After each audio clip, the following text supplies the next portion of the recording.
La espada de Damocles. Conduce Pablo Veloso.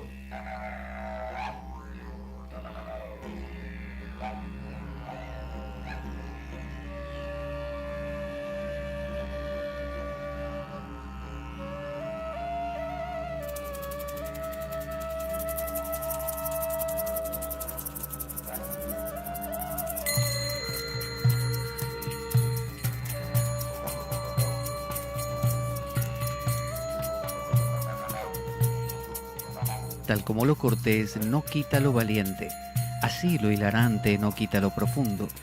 Y dado que la vida es un juego, aquí comienza La Espada de Damocles. La ficción más real que puedas concebir. La Espada de Damocles es un programa que por mera falta de objetividad cree ser diferente. Personajes mitológicos salidos de los más profundos avernos. Leyendas escabrosas y sin sentido. Curiosidades inquietantes e inútiles. Historias antiguas malversadas por nuestra incapacidad de entendimiento. Y cuentos carentes de profundo significado. También pretenderemos sin el menor éxito entender al ser humano en toda su dimensión. En suma, si quieres desperdiciar tu vida, aquí comienza La espada de Damocles. La ficción más real que puedas concebir.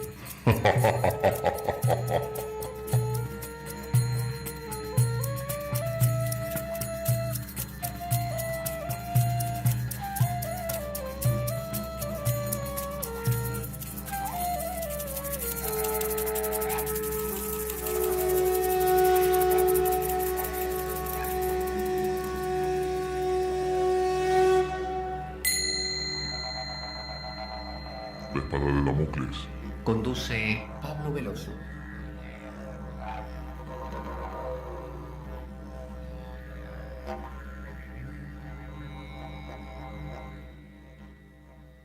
Buenas para todos. Aquí estamos en La Espada de Damocles. Vamos a recorrer un tema que ya hemos caminado hace un tiempo.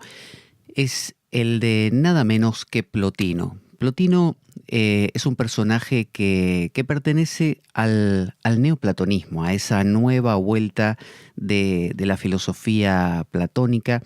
Y Plotino, según nos cuenta nuestra amiga aquí, la Wikipedia, parece que nació en el 203-204 después de Cristo, o sea, en plena era cristiana.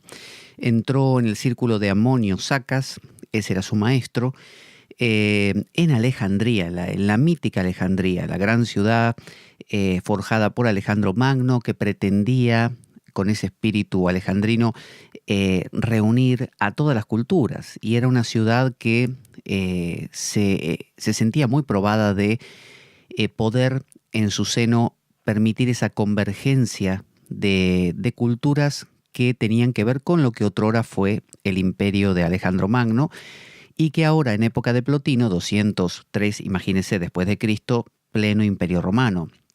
También ya con el surgimiento del cristianismo, aunque no con la aceptación constantiniana del cristianismo, que eso ocurrió hacia el año 300, o sea, todavía no había ocurrido.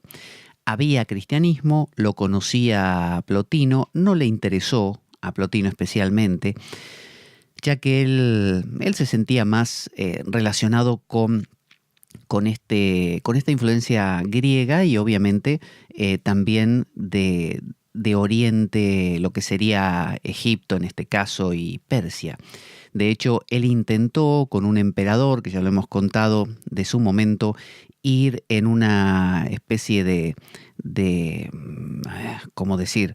No una escaramuza, sino una, a ver si aquí lo pone, dice una expedición, esa era la palabra. El emperador era el emperador Gordiano III, y parece que lo emboscaron, destruyeron su ejército y el pobre Plotino salvó la vida de milagro, gracias a la vida que así fue, porque llegó a nosotros entonces esta gran sabiduría de Plotino de la mano de su biógrafo. Su biógrafo era Porfirio. Porfirio era uno de sus discípulos y fue recopilando enseñanzas de Plotino por pedido de él, que se pusieron en las famosas Eneadas. Las Eneadas son escritos que van desarrollando las ideas de Plotino, no necesariamente por un orden cronológico, sino más que nada ordenadas por tema. Entonces, vamos de la mano, como siempre, de nuestro amigo Pierre Hadot. Pierre Hadot, un filósofo que exploró muchísimo, francés él, exploró muchísimo el tema de los ejercicios filosóficos, de los ejercicios espirituales, así le llamaba, ¿no? Estas prácticas que los antiguos filósofos nos suministraban. En lugar de entender a la filosofía como una suma de conocimientos que uno memoriza y aprueba exámenes en una facultad, en un instituto, lo planteaba aquí Pierre Hadot, que ya no vive, como una serie de prácticas, de métodos, de técnicas que uno podía llevar adelante y de esa manera tener una vida más acorde al ideal filosófico, que en suma tiene que ver con encontrar en estas épocas ya de Plotino la ataraxia, la imperturbabilidad. Eso era lo que las escuelas helenísticas de su momento, de su época buscaban, como por ejemplo el cinismo, el epicureísmo, el estoicismo, el escepticismo también. Plotino entonces es el heredero del neoplatonismo, es casi como el que lo pone en marcha también, es el punto de partida. Y aquí Pierre Hadot, ya para introducirnos en las Eneadas, que ya lo hemos tratado, como digo, en otros programas, pero esto es la continuación, y nos va a ir intercalando Pierre Hadot algunas citas justamente de las Eneadas. Dice, la conciencia es un punto de vista, un centro de perspectiva. Está hablando del ser humano. Esto viene de un verso anterior donde Plotino nos contaba que hay un estado previo al estado que tenemos. Nuestro estado actual es yo veo cosas, ¿no? No como el niño de sexto sentido, que decía yo veo muertos, sino yo veo cosas, escucho, siento con mis sentidos. Es decir, me relaciono con un mundo desde un centro. Ese centro es yo, un centro de conciencia. Plotino dice, ese centro de conciencia, ese hombre que siento que soy, se vino a agregar después. Antes había algo. Ese algo es un algo oscuro, algo que no puedo definir. Es una conciencia sin centro, ¿no? Es el ser, podríamos decir. Luego se agregó esta conciencia, pero él dice, esta conciencia que somos está entre dos conciencias, una por arriba y una por debajo. Entonces dice así Pierre Hadot, fíjese, él lo va a explicar. La conciencia es un punto de vista, un centro de perspectiva, ¿no? Usted siente que es un ente que percibe, yo siento que soy un ente que percibo. Nuestro yo, para nosotros, coincide con ese punto a partir del cual se nos abre una perspectiva sobre el mundo o sobre nuestra alma. Acuérdese que cuando hablamos de alma hablamos de mente. Entonces, sobre nuestra mente, cuando uno gira la mirada y empieza a observar el propio contenido de la mente. Dicho de otro modo, para que una actividad psíquica nos pertenezca, es preciso que sea consciente. Es decir, usted puede estar pensando en pajaritos, pero si no se da cuenta, usted no siente que eso sea suyo. No dice, estoy pensando en pajaritos, o pensé hace un rato en pajaritos. No lo dice porque no lo puede ver. Entonces lo que nos está diciendo acá Pierre Hadot es que para que uno pueda realmente sentir que uno es ese contenido, tiene que ser consciente. Es un poco como esa historia del árbol que cae en medio de un bosque y que si no hay nadie para oír el golpe de la caída, ese árbol no produce ningún ruido, ¿no? O no ha caído, básicamente. Si nadie lo ve y nadie lo oye, no ha caído. Entonces nos está diciendo Pierre Hadot que todo lo que uno concientiza existe y lo que no concientiza no existe, por lo menos para uno, ¿no? Ya lo hemos hablado en algunos programas acerca de la no dualidad. Entonces nos está diciendo que en el estado que está por encima nuestro, ese estado de calma absoluta, de vacío, lo que llamaríamos ese Dios apofático, ese Dios sin forma, ahí no hay nadie, no está usted.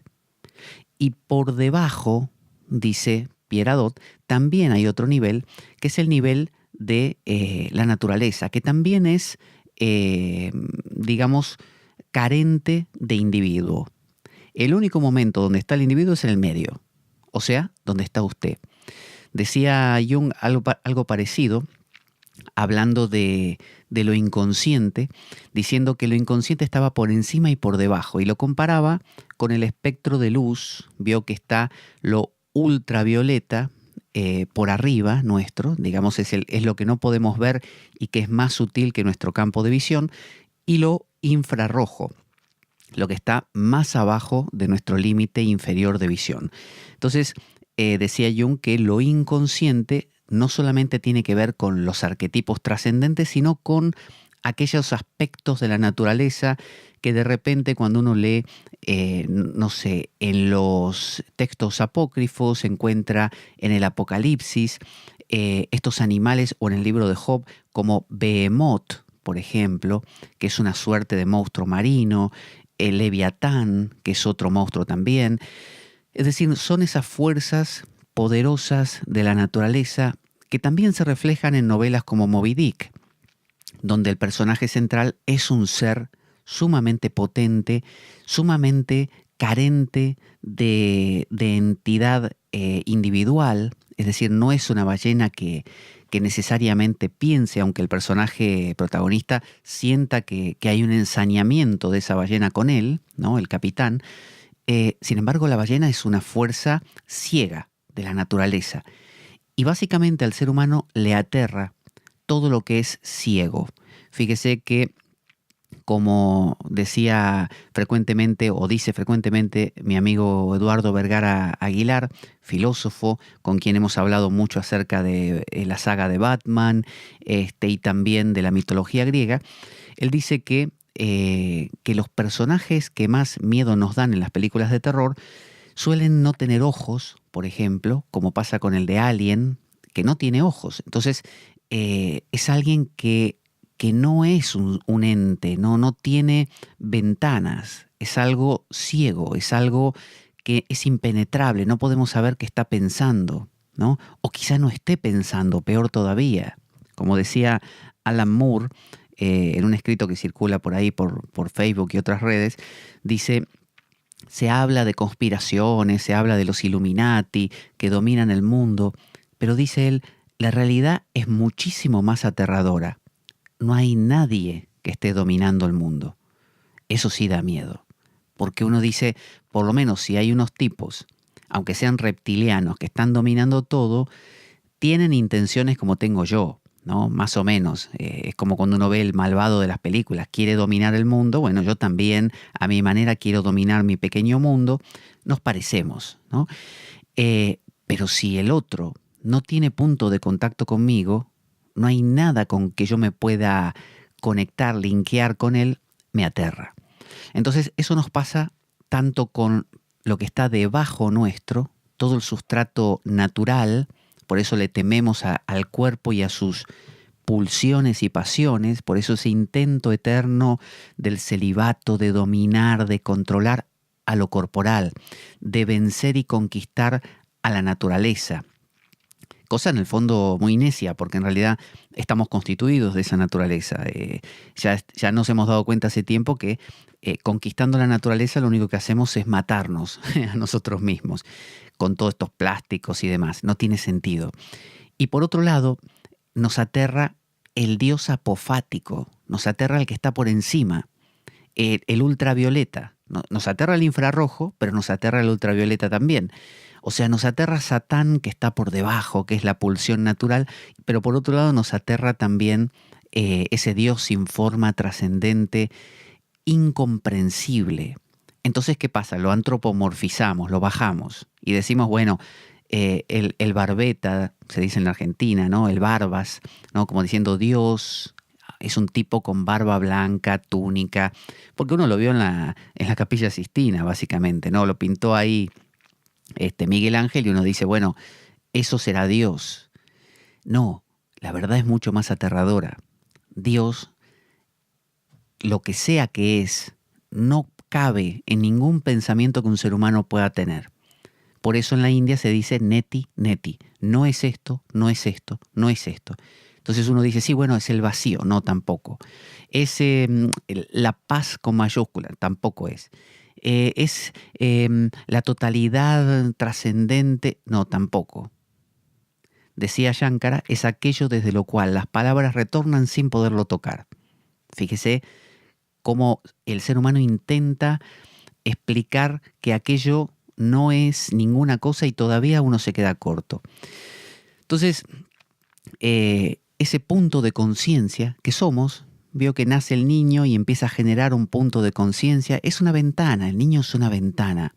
Por eso bien decía Alan Watts, de una manera extraordinariamente genial, que cuando intentamos observar a la naturaleza a través de un microscopio, la naturaleza se escapa. Porque el ojo que está mirando, como bien lo decía Meister Eckhart, el dominico alemán, el ojo con que veo a Dios es el mismo ojo con que Dios me ve a mí. Eso es, pero mortal, es genial. El ojo con que veo a Dios es el mismo ojo con que Dios me ve a mí. O sea que la ventana que soy yo, la conciencia de la que hablamos que está entre lo ultravioleta y lo infrarrojo, el niño que despertó al mundo y empieza a ver, en realidad lo que ve, lo infrarrojo y lo ultravioleta, el mundo, los demás, es a sí mismo. O sea, estoy viéndome. Por lo tanto, como el fin del universo es observarse, dice Alan Watts, que cuando uno toma un microscopio y empieza a ver un trozo de madera y descubre que hay átomos, uno dice, bueno, llegamos al centro de la cosa. Hay, o póngale moléculas, hay moléculas. Pero claro, el universo, como quiere verse a sí mismo, necesita perspectiva. O sea, si a usted le ponen a una persona a 0 distancia de su nariz, usted no la ve. Entonces, ¿qué hace usted? Se aparta. Yo le pongo un libro pegado a su nariz y usted va a apartar su cabeza hacia atrás para poder verlo. Si no, no puede leer nada. Lo mismo pasa con el universo. Entonces, dice Alan Watts, cuando descubrimos las moléculas, inmediatamente descubrimos que si aumentamos la profundidad del microscopio, descubrimos que hay átomos, algo más pequeño. Y cuando descubrimos que hay átomos, si aumentamos, también hay partículas subatómicas, electrones, protones, neutrones. Luego, si aumentamos más, descubrimos que hay partículas subatómicas más ínfimas todavía. Y luego hay energía, nada más, que se manifiesta como onda o como partícula. Y empieza una especie de escala que jamás acaba, porque el universo tiene que verse a sí mismo. Por lo tanto, si nosotros avanzamos a toda velocidad hacia lo pequeño para ver lo que hay adentro de lo de adentro, de lo de adentro, con la misma velocidad el universo va a alejarse de nosotros, porque el universo no es una cosa que esté ahí afuera, es nosotros mismos mirándonos. Es una locura, es una manera de graficarlo extraordinaria. Entonces dice, a ver, ¿dónde estamos? Nuestro yo para nosotros coincide con ese punto a partir del cual se nos abre una perspectiva sobre el mundo o sobre nuestra alma. Hasta ahí estábamos. Dicho de otro modo, dice Pierre Hadot, para que una actividad psíquica nos pertenezca es preciso que sea consciente. Eso lo dijimos. La conciencia y nuestro yo, ¿no? Las dos cosas, se sitúa, por tanto, como un medio o como un centro intermedio entre dos zonas de sombras, que era lo que le estaba contando, que se despliegan por encima y por debajo de ella. La vida silenciosa e inconsciente de nuestro yo en Dios, por arriba, lo ultravioleta, y la vida silenciosa e inconsciente del cuerpo. El escrito inglés de La nube del no saber, extraordinario, también en el mismo sentido, nos plantea la misma cosa. Fíjese, dice que uno está entre dos nubes. La nube del no saber, que es la nube de Dios, la que está arriba, y la nube del olvido, que es lo que está abajo, como diciendo la materia. Uno está entre esas dos nubes. Y obviamente toda la búsqueda del místico es poder disminuir la conciencia del yo para poder medio que recordar cómo era lo que siempre siguió pasando de fondo. O sea, uno nunca deja de ser el universo que quiere contemplar. El problema para el universo, para contemplarlo, es que cuanto más yo me siento ser, más separado me siento, nada más. Entonces, todo el esfuerzo del místico como Plotino es buscar modos de disminuir el yo, el ruido mental, no para alcanzar una otra cosa. Porque ¿cómo voy a alcanzar al universo o algo que yo ya soy? No, es como que hubiera, no sé, una melodía de una orquesta maravillosa sonando de fondo todo el tiempo, pero usted está haciendo tanto ruido que no la oye. Entonces, no se trata de alcanzar a la orquesta sigue ahí, nunca paró. El tema es que usted baje el ruido para que la escuche. Y no es tampoco bajar el ruido para nunca más hacer ruido, porque por algo existe un centro de conciencia. Eso es lo que descubrió Plotino hacia el final de su vida. Él pensaba que se trataba como de regresar a casa. No, la vida quiere observarse.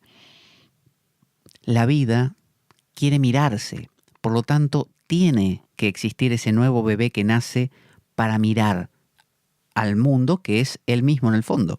Entonces, se sitúa en medio de dos zanjas que se despliegan por encima y por debajo de ella. La vida silenciosa e inconsciente de nuestro yo en Dios y la vida silenciosa e inconsciente del cuerpo. A través del razonamiento podemos descubrir la existencia de estos niveles superior e inferior. Pero no seremos todavía verdaderamente aquello que somos hasta que no tengamos conciencia. O sea, usted puede razonarlo, le está diciendo Pierre Hadot. Usted puede decir, por ejemplo... Sí, lo entendí perfectamente. Esto se trata de arriba ultravioleta, abajo infrarrojo y es eso. No, eso es memorizar, eso es reflexionar y está bien. Uno puede entenderlo así intelectualmente y listo. Entonces no vale. No, Filemón, sí vale. Lo que pasa que requiere un poquito más de actitud diferente, de un abordaje distinto. ¿Y me lo vas a explicar? En eso estamos. Dice, no seremos todavía verdaderamente aquello que somos hasta que no tengamos conciencia. Es decir, la orquesta sigue sonando. Usted baja el ruido de su mente y empieza a escuchar la orquesta. La orquesta no es que usted ahora se la apropió. Siempre estuvo sonando. Entonces no se trata de alcanzar la orquesta ni nada. Pero desde el momento en que usted se vuelve consciente de la orquesta, es como si la orquesta a partir de ese momento formara parte de su vida. Por eso dice, uno no será verdaderamente aquello que uno es hasta que no tenga conciencia. Si pudiéramos adquirir conciencia de la vida del espíritu, percibir las pulsaciones de esta vida eterna que está en nosotros del mismo modo que podemos, prestando atención, percibir los latidos de nuestro corazón hecho de carne, entonces la vida del espíritu invadiría el terreno de nuestra conciencia. Se convertiría realmente en nosotros mismos. Sería de verdad nuestra vida. Eso es lo que busca el místico. El místico busca que aquello no sea solo una idea. De nada sirve estar hablando interminablemente del silencio, de la paz, de Dios, de lo absoluto. Se trata de vivenciarlo, pero no apropiárselo, porque uno no puede apropiarse algo que uno ya es. Simplemente uno puede reconocer. Es lo que en el shaivismo de Cachemira llaman el prativiña, el reconocimiento. Platón le llamaba anamnesis, recordar. Veamos ahora qué nos dice Plotino. En la Eneada 1, libro 1, capítulo 11. Dice, la actividad en lo alto, aquí aclara Plotino, emplea a menudo la expresión ekei, en lo alto, para designar el mundo trascendente, es decir, el uno, ¿no? el ultravioleta. La actividad en lo alto solo ejerce su influencia sobre nosotros cuando llega hasta la parte intermedia del alma. ¿Cuál es la parte intermedia? La conciencia. Nosotros tenemos como, por decir, 3 niveles. El nivel del espíritu, el nous, ¿no? El espíritu, la parte más profunda del alma, la parte media, que es la psique, la mente común, y una parte más baja, que es el soma, el cuerpo. Entonces, dice, la actividad en lo alto, lo ultravioleta, realmente usted lo empieza a sentir cuando llega, dice, cuando ejerce su influencia sobre nosotros y llega a la parte intermedia del alma. Hasta que usted no, más o menos no lo puede traducir, para usted no existe, o para mí. Entonces dice, ¿no somos también, dice Plotino, nosotros lo que se encuentra en un nivel superior a esta parte intermedia? Él se pregunta, ¿acaso yo no soy también aquello que no soy consciente de ello? Es decir, eso ultravioleta, ¿no seré yo también lo ultravioleta? Se responde, sí, pero es preciso que tengamos conciencia de ello, pues no siempre hacemos uso de lo que poseemos. Acuérdese cuando Job contiende con Dios, en el fondo Job es la excusa que tiene Dios para reconocerse. Dios no se conoce. Es como los antiguos bufones en las cortes de los reyes cumplían la función de poner en evidencia al rey, de decirle al rey lo estúpido que era, por ejemplo, o un error que había cometido. Nadie se lo podía decir porque todos tenían miedo de morir, menos el bufón. Entonces el rey necesitaba de un bufón para saber cómo era. Es como que necesitas de un tipo que te cuente cómo te ve. Eso es la vida. La vida es un intento, es como si la vida, imagínense esto, la vida dice para sus adentros, yo la verdad que no sé qué soy, porque yo soy todo vida, todo es vida, no sé qué soy. Así que se me ocurrió una cosa, mira, voy a crear un montón de entidades vivientes, arbolitos, plantitas, personas, y esas personas se van a mirar entre sí, van a mirar a lo demás, en última instancia me van a estar mirando a mí. Y todas las opiniones que generen son de mí. Por lo tanto, a partir de ahí me voy a empezar a conocer. ¿Qué tal? Eso es lo que la naturaleza plantea.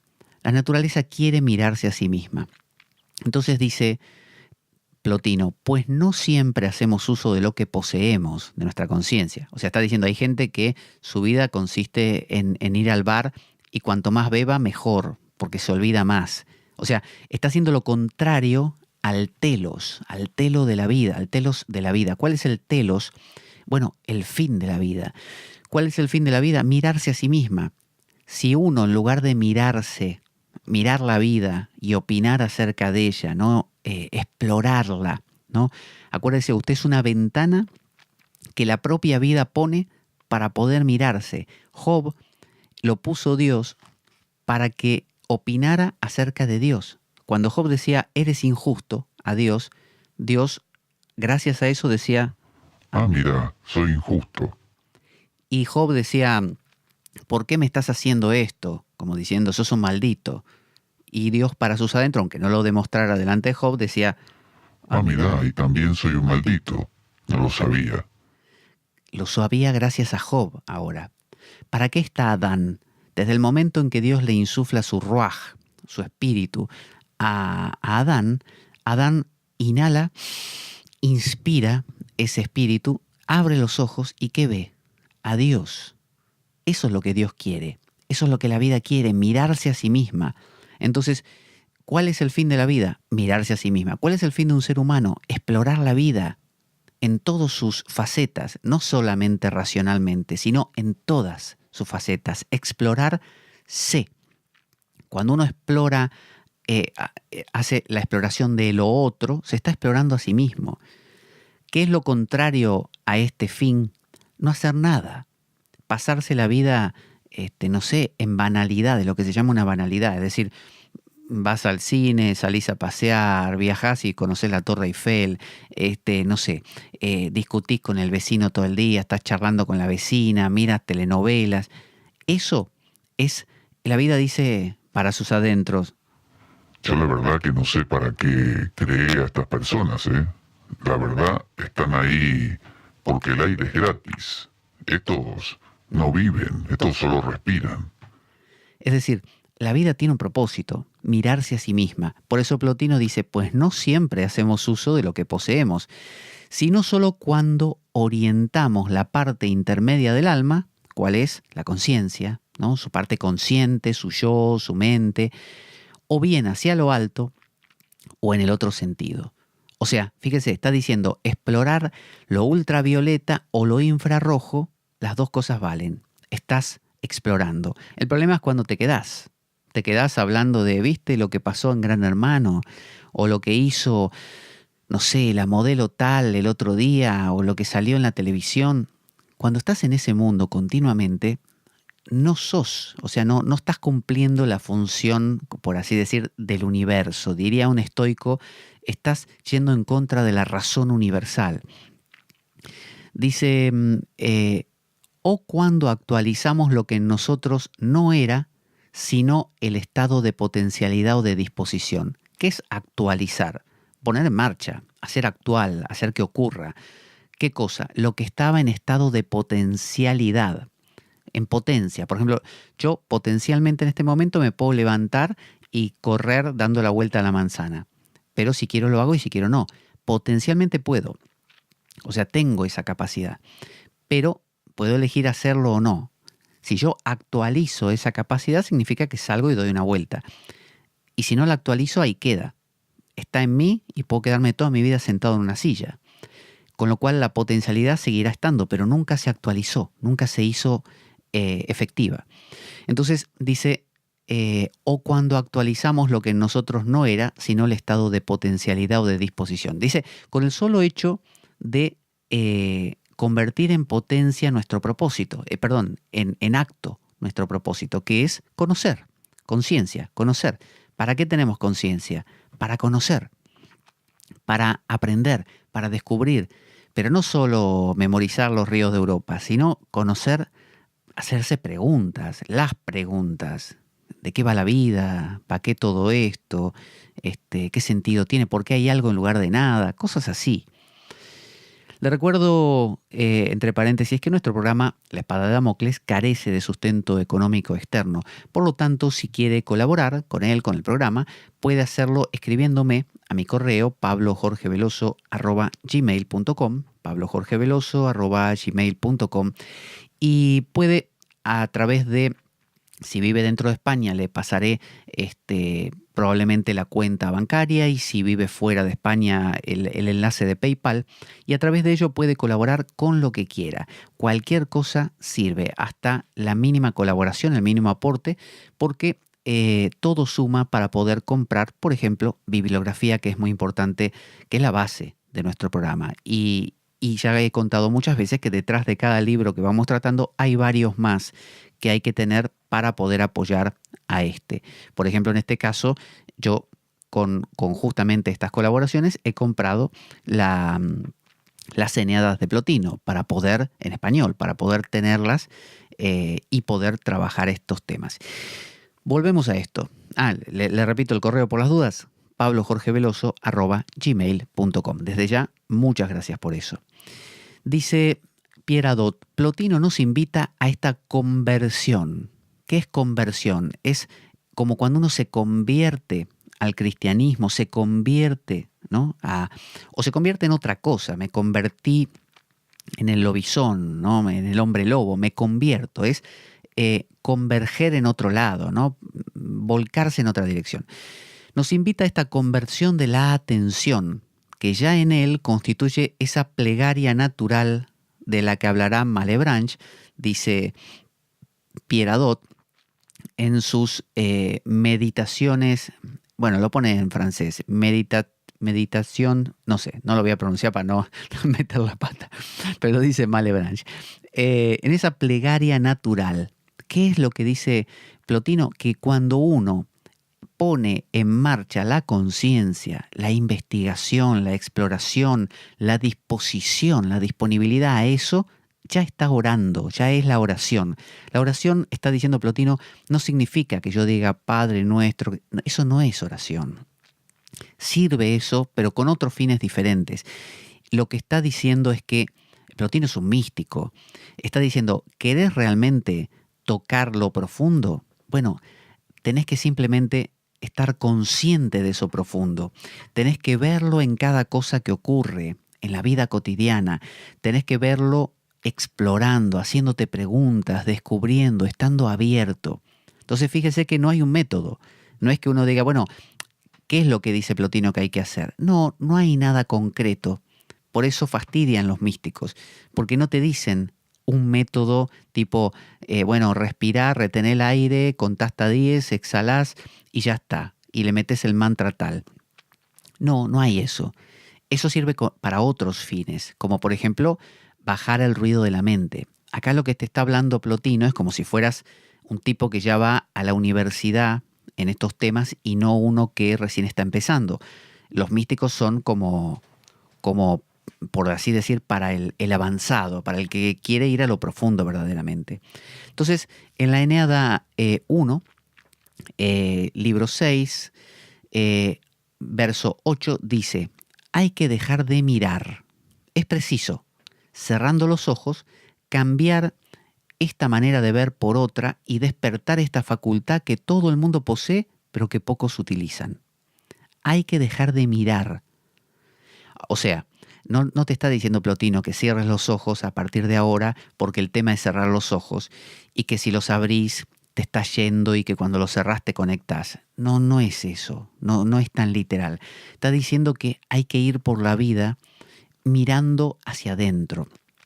O sea, buscando esa profundidad. La profundidad no está solamente escudriñando los pensamientos. Acuérdese que hablaba más temprano que la conciencia, dice, se abre en dos direcciones. Es un centro de perspectiva y se abre tanto hacia las cosas como hacia su propia constitución. Es decir, cuando yo pienso en mis pensamientos, estoy, entre comillas, mirando hacia adentro.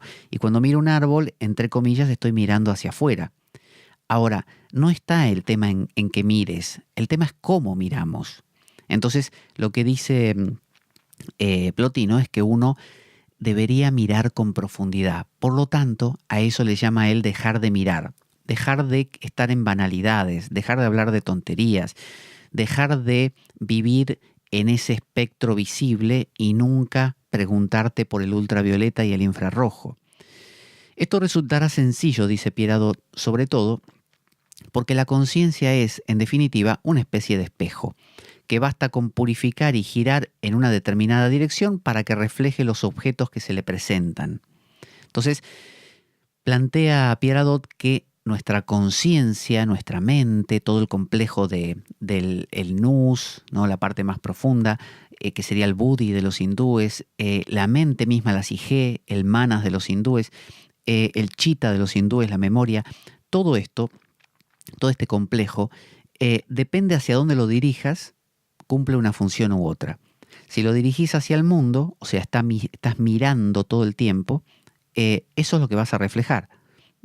Vas a reflejar Gran Hermano, vas a reflejar, no sé, lo que le pasa a la gente de la farándula, vas a reflejar lo que hizo el político tal, vas a reflejar, ayer fui al cine, mañana voy a ir a tal lado, viste que compré tal cosa muy barata, te la recomiendo. Ese es el plano de una mente que refleja ese tipo de cosas. Y ese es el 99% de lo que tenemos hoy en el mundo. Plotino te está diciendo, hay que dejar de mirar, cerrar los ojos, cambiar esa manera de ver por otra, cambiar esta manera de ver por otra. Ahí está la clave. No dejar de ver cualquier cosa, no dejes de ver, deja de mirar, te dice. Hay que ver de otra manera y despertar esta facultad que todo el mundo posee pero que pocos utilizan. Fíjese. Entonces dice Pieradot en este comentario de que la mente es como un espejo, basta con purificar y girar en una determinada dirección para que refleje los objetos que se le presentan. Es preciso, por lo tanto, dice Pieradot, colocarse en una disposición interior de calma y reposo para percibir la vida del pensamiento. O sea, te está diciendo Pieradot que se trata de una colocación, no de una acción. No es que, ¿qué técnica uso? ¿Cuántas veces repito el mantra? No. Colócate, o sea, posicionate, ¿no? Sitúate en una posición, en una actitud de vida de reflejar aquello. Es como lo que llamaba San Juan de la Cruz una advertencia amorosa, y Miguel de Molinos usaba, no me acuerdo la frase, pero una muy similar. Es decir, estar simplemente como el pescador que está ahí esperando el pez y uno dice, este está distraído. No está distraído, está súper atento a eso. Pero tampoco está concentrado porque se agotaría, está alerta. Entonces, es ir por la vida. Los tibetanos tienen un dicho que es que ir por la vida como si tuvieras el cráneo roto. Usted imagínese una persona que le rompieron el cráneo, ¿no? Y medio cerebro se le está por caer. Entonces usted va por la vida intentando que nadie lo toque ni lo golpee mucho, no llevarse nada por delante, ni que nadie lo choque, porque se le saldría el cerebro. Entonces, con esa actitud uno tiene que vivir, dice acá el amigo Plotino. Y ahora viene un verso de Plotino un poco más largo, que es también en la Eneada 1, capítulo 4, verso 10. Dice, o sección 10, dice así: parece ser que la conciencia, acuérdense que la conciencia es esa cosa intermedia que tenemos entre lo ultravioleta y lo infrarrojo, ¿no? Nosotros. Existe y se realiza cuando la actividad del espíritu se refracta. Se realiza quiere decir se efectiviza, ¿no? Aquello que estamos hechos para hacer. ¿Qué estamos hechos para hacer? Observación de la naturaleza misma, una ventana que se mira a sí misma. El ojo de Meister Eckhart, que es el ojo con que miro a Dios, es el mismo ojo con que Dios me mira a mí. Una locura. Y también cuando la actividad del pensamiento se ejerce en el nivel de la vida que es propia del alma, la razón discursiva. Dice, en esos dos casos hay conciencia. Continúo. Que se ejerce en el nivel de la vida propia del alma, rebota de alguna manera, como sucede sobre la superficie pulida y brillante de un espejo, si está inmóvil. Está diciendo lo que contaba Pierre Hadot. Del mismo modo, como en todos los casos de reflexión, la imagen se produce si el espejo está presente. Pero si el espejo no está presente, o si no se encuentra en el estado deseado para reflejar las imágenes, no por ello está menos presente en acto el objeto cuya imagen sería posible. O sea, que usted tenga su mente dirigida en otra dirección, no quiere decir que lo ultravioleta y lo infrarrojo no exista. Quiere decir simplemente que usted está apuntando a otro lado, ¿no? Entonces, dice, de la misma manera, en el alma, en la mente, si aquello que en nosotros es análogo al espejo, es decir, está hablando de que hay algo en nosotros que es de la naturaleza de aquello, si no, no podríamos realmente relacionarnos con algo que no es de nuestra naturaleza. Adán o Job eran lo mismo que Dios, por eso era que podían interaccionar con él. Entonces, yo soy esa totalidad, solo que tengo la forma de la conciencia para poder mirar esa totalidad y reflejarla. Ese es mi telos, ese es mi teleología, mi búsqueda, mi destino de vida. Eso es lo que llamaba Heidegger ser auténtico. Si yo no hago eso, bueno, mi vida es una vida, si así se le puede llamar, donde no cumplo la función para la que existo. Dice, de la misma manera en el alma, si aquello que en nosotros es análogo al espejo, es decir, la conciencia, si aquello donde aparecen los reflejos de la razón y del espíritu no está perturbado, ahí es posible ver y conocer dichos reflejos mediante una suerte de percepción, ¿no? Está diciendo, si uno aquieta su mente, y recuerda, aquietar la mente no es repetir un mantra hasta adormecerse, porque si no, el que bebe alcohol estaría en el mismo estado y sería muy fácil. No, o se tomaría un Valium. No se trata de adormecer la mente. Se trata de calibrar el espejo, posicionarlo bien, dejar de tener necesidades innecesarias, dejar de crear representaciones, dirían los estoicos, de cosas inútiles, como cavilar sobre el pasado o sobre el futuro, opinar acerca de que ¿por qué me pasa esto a mí? En lugar de eso, calibra tu espejo, apuntalo hacia lo ultravioleta o lo infrarrojo y quédate con eso. Dice, mediante una suerte de percepción, sabiendo de entrada que se trata de la actividad de la razón discursiva y del espíritu. Pero si la conciencia es como un espejo roto, ahí muestra el caso negativo, porque la armonía del cuerpo está perturbada, la razón discursiva y el espíritu ejercen su actividad sin reflejo, y entonces se produce una actividad del espíritu sin representación imaginativa. Es decir, está diciendo que porque uno puede preguntar, ¿y qué pasa en el caso de una persona que está en coma? ¿Qué pasa en el caso de una persona que, no sé, tiene una patología de nacimiento y tiene una disminución en sus cualidades mentales, por ejemplo? Que tiene, no sé, autismo, ¿qué pasa? Entonces, aclara Plotino, dice, si la conciencia es como un espejo roto, o sea, una persona que tiene, no sé, demencia senil, porque la armonía del cuerpo está perturbada, por ejemplo, un accidente o una malformación, la razón discursiva y el espíritu ejercen su actividad sin reflejo. O sea, igualmente lo ultravioleta está, o sea, el inconsciente colectivo de Jung, el mundo arquetipal, está ahí todavía. Y lo infrarrojo también, lo de abajo, sigue estando ahí. Solo que, fíjese, se produce una actividad del espíritu sin representación imaginativa. O sea, en la imaginación, en la capacidad de representar, de reflejar aquello, no va a haber reflejo, no hay representación imaginativa. Esa persona no va a reflejar. ¿Está mal eso? No, ni bien ni mal. Cada ser humano es una ventana, es un par de ojos para mirarse a sí mismo, para que Dios se mire a sí mismo. En este punto, dice Pierre, Plotino examina ese caso extremo que es la locura. Como le decía, por ejemplo, un tipo que está insano, que uno dice, está loco, o sea, perdió la sensatez, la vida espiritual del sabio no se interrumpirá. Porque uno dice, ¿de qué me sirve, dirá alguno, de qué me sirve hacer todo este esfuerzo si después me da demencia senil y lo perdí? Entonces fíjese lo que plantean. Dice, la vida del sabio espiritual del sabio no se interrumpirá porque haya perdido la conciencia de su vida espiritual, porque el espejo de la conciencia se haya roto debido a las perturbaciones corporales. Con todo, es preciso que al mismo tiempo comprendamos por qué habitualmente no percibimos en nosotros la vida del espíritu. Nuestra conciencia, nuestro espejo interior, está perturbada y empañada por la preocupación por las cosas terrestres y corporales.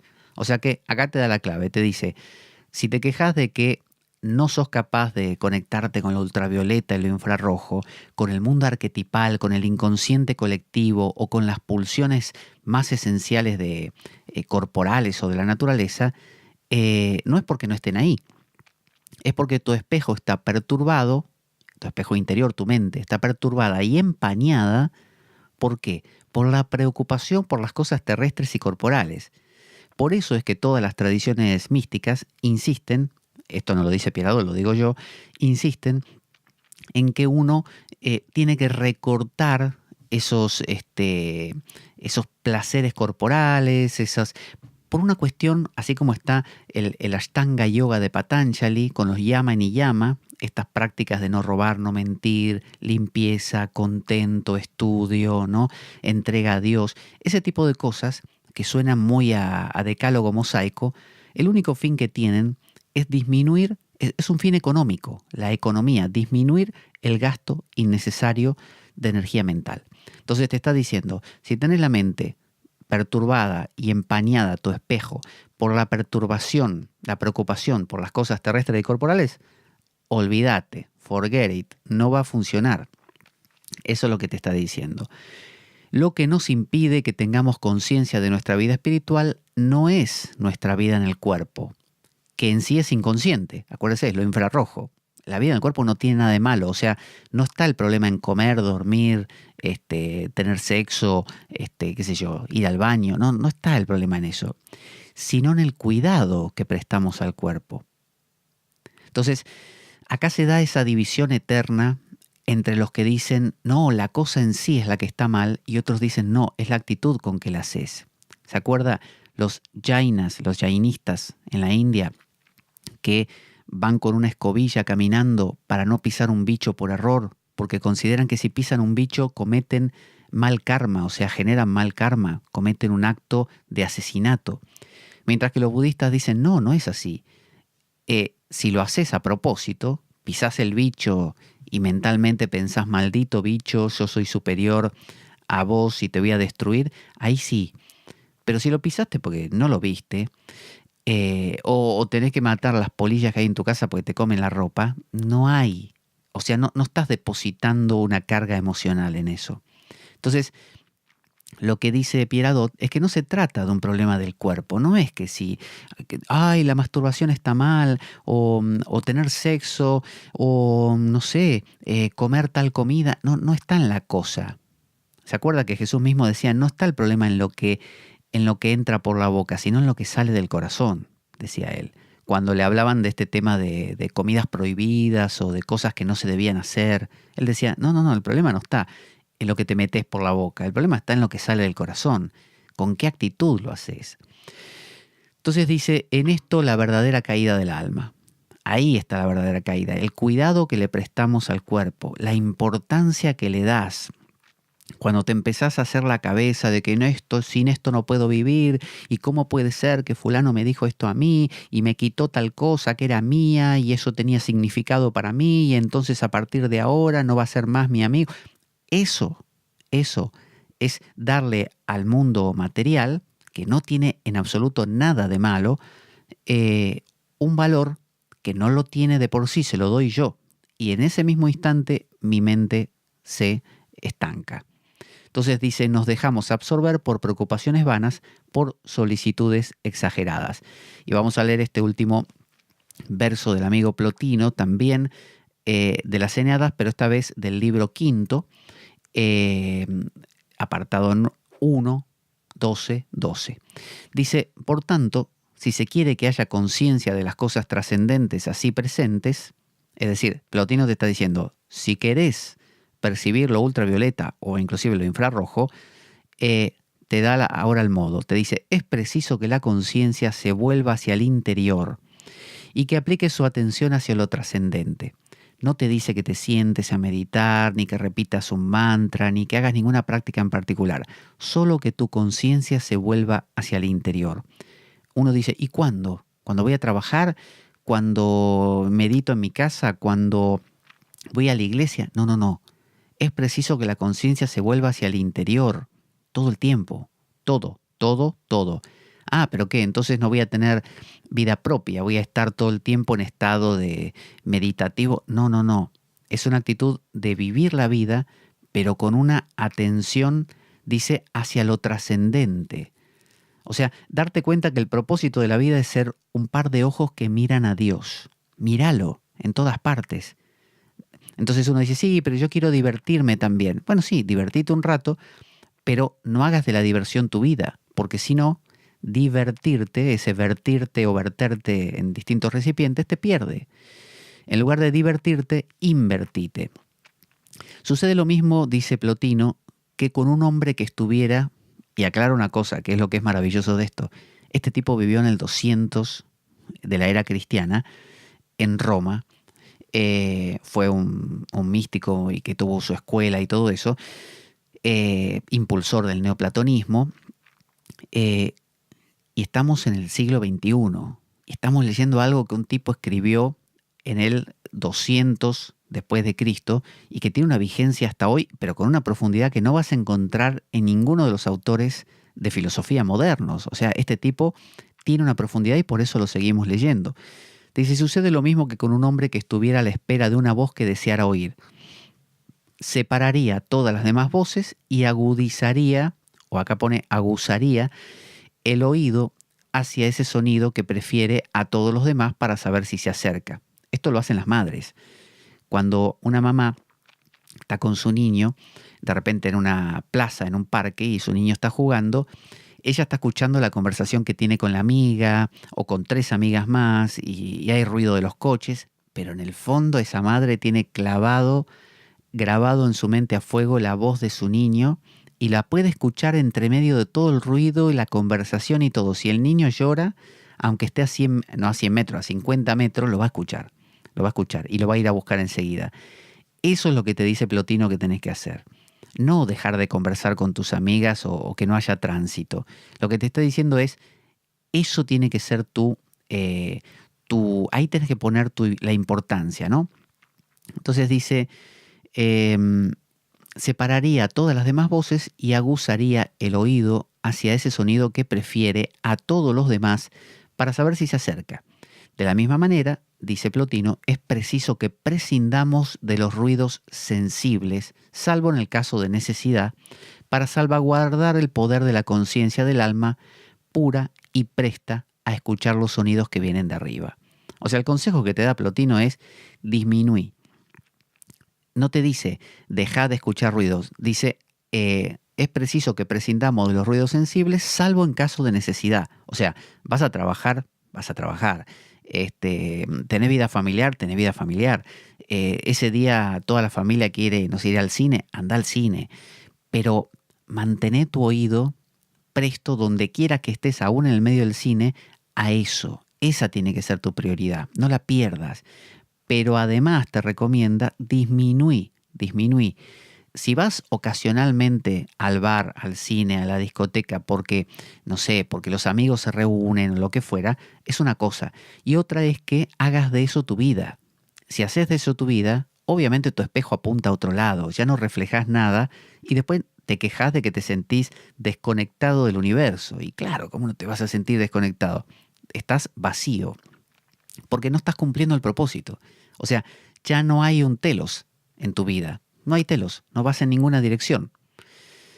Hasta aquí vamos a ver hoy acá al amigo Plotino y continuaremos en la siguiente ocasión. Ya ve lo interesantísimo que es y cómo aclara a muchos procesos meditativos que hemos mamado normalmente de Oriente, de la India, y nos hemos olvidado de gente como Plotino que son parte del bagaje cultural greco, romano, egipcio, persa,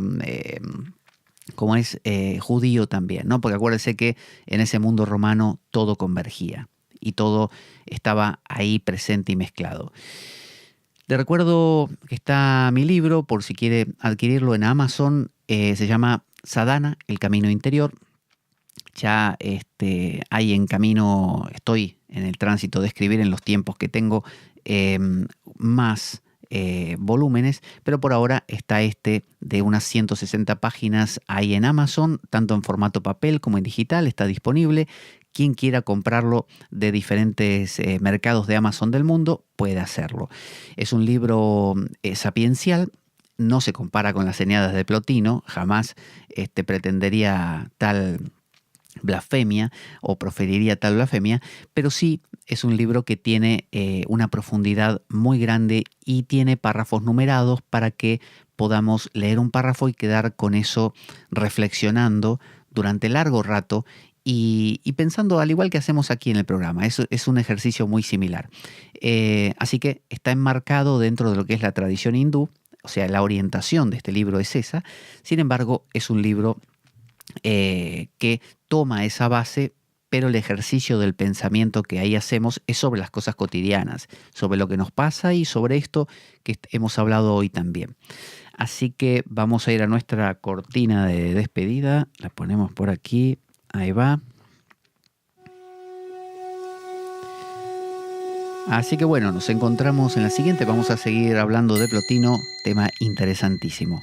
Buena vida para todos, soy Pablo Veloso, esto es La Espada de Damocles y... ¡Avanti Damocleanos! La Espada de Damocles. Conduce Pablo Veloso.